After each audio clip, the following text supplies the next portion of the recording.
នេះបងប្អូនសកម្មភាពតពីវីដេអូមុនដោយសារតែវីដេអូមានរៀងវែងពេកអញ្ចឹងបងប្អូនអញ្ចឹងទៅខ្ញុំថតអត់អស់សកម្មភាពនេះគឺគាត់ធ្វើដំណើរទៅលើកទៀតទេបងប្អូនលើកលបបន្តមកទៀតទេហើយនេះលបគាត់ចាប់ផ្ដើមលើកមកបន្តមកទៀតទេលបនេះបានបងប្អូនបានលេងច្រើនលបនេះមកលបនេះចូល1គីឡូហើយបងប្អូនអើយលបនេះមួយថ្នាក់ហ្នឹងគឺបានច្រើនមែនតើសុទ្ធតែបកាអត់មានលាយឡំអីញ៉ៃច្រើនទេបងប្អូនអើយមកបកាសុទ្ធហ្មងហើយសម្រាប់កូនក្តាមតិចតួចចូលមកតិចតួចហ្នឹងគឺយើងលេងទៅវិញបងប្អូនយើងអត់យកទេកូនក្តាមសេះកូនក្តាមថ្មតិចតួចហ្នឹងយើងចាប់ប្រឡែងទៅវិញយើងយកតែបកាទេ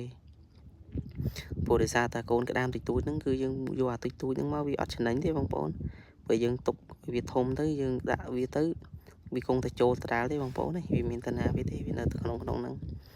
ផ្ញើប្រានផ្ញើអីយើងរើសបោះទៅវិញបងប្អូនយើងយកតែរបស់ណាដែលយើងចាំបាច់ត្រូវយករបស់ណាអត់ត្រូវយកយើងប្រឡែងទៅវិញអញ្ចឹង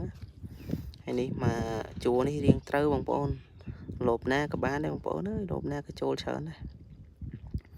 បកាសុទ្ធតែបកាទាំងអស់ចូលមកលបសបាយភ្នែកមើលមែនទេបងប្អូនអើយខ្ញុំទៅថ្ងៃនេះមានអារម្មណ៍ថាសបាយហ្មងហើយសម្រាប់ការនេសាទរបស់គាត់ហ្នឹងដោយសារតែទឹកថ្ងៃនេះវារៀងធំអញ្ចឹងទៅអត់សូវមានឧបសគ្គដល់បើសិនជាទឹកងាចយើងមានឧបសគ្គច្រើនណាបងប្អូនឧបសគ្គហ្នឹងគឺពិបាកត្រង់គឺទឹកវាងាចទៅយើងអត់អាចយកទូកហ្នឹងមកលើកលបបានទេយើងត្រូវដើរទៅលើកលបហើយអូសលបអូសអីមកដាក់លើទូកអញ្ចឹងបងប្អូនហ្នឹងសម្រាប់ឧបសគ្គហើយមួយទៀតយើងពេលយើងដើរហ្នឹងវាមានអាកឹងមានសបក oyster អីចឹងវានៅកប់នៅក្នុងដីអាចនឹងមុតដៃមុតជើងអញ្ចឹងបងប្អូនហើយនេះយើងលើកអស់មួយខ្សែហ្នឹងហើយបងប្អូនលើកផុតមួយខ្សែហ្នឹងទៀតទេយើងផុតមួយខ្សែហ្នឹងយើងចូលដល់ខ្សែមួយទៀតបងប្អូនអត់ទាន់អស់ប៉ុណ្ណឹងទេយើងផុតមួយខ្សែយើងចូលមួយខ្សែផុតមួយខ្សែយើងចូលមួយខ្សែអញ្ចឹងនៅតែបន្តមករហូតបងប្អូនអត់ចេះចប់ទេដោយសារតែលបយើងមានច្រើនដែរអញ្ចឹងហើយសម្រាប់បកានេះអាធុងនេះធុងទី2ឯងបងប្អូនអាធុងមុនគឺយើងដាក់ចិត្តពេញអញ្ចឹងយើងមកដាក់អាធុងនេះមួយទៀតបងប្អូនមើលទៅគឺបកាអេហ្មងបងប្អូនអើយមកថ្នាក់លើកមកអ្នកលើកហ្នឹងគឺគាត់ញញឹមហ្មងបងប្អូនគាត់ថាអូគ្រប់ទឹកហើយអញថ្ងៃនេះហើយសម្រាប់បងប្អូននេះបកាសរុបថ្ងៃហ្នឹងលទ្ធផលបានក្តាមធំហើយបកា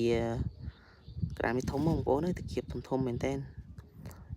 ហើយសម្រាប់ខ្ញុំទៅហ្នឹងគឺសុបាយដែរបងប្អូនហើយបកាហ្នឹងក៏គាត់យកទៅហ្នឹងគាត់យកទៅធ្វើក្រៀមបងប្អូនធ្វើក្រៀមបកាក្រៀមហើយនេះសកម្មភាពខ្ញុំរត់មកវិញហ្នឹងមានបងប្អូនគាត់ចំថៃចំអីចឹងបងប្អូនហើយថៃតកែក្រោយផ្ទះគាត់ហ្នឹងគឺរសជាតិឆ្ងាញ់បងប្អូនគាត់ចិនបែបធម្មជាតិគាត់ដាក់ឆ្នៃថៃឲ្យស៊ីចឹងទៅរសជាតិវាឆ្ងាញ់បងប្អូនខ្ញុំទិញសាកញ៉ាំ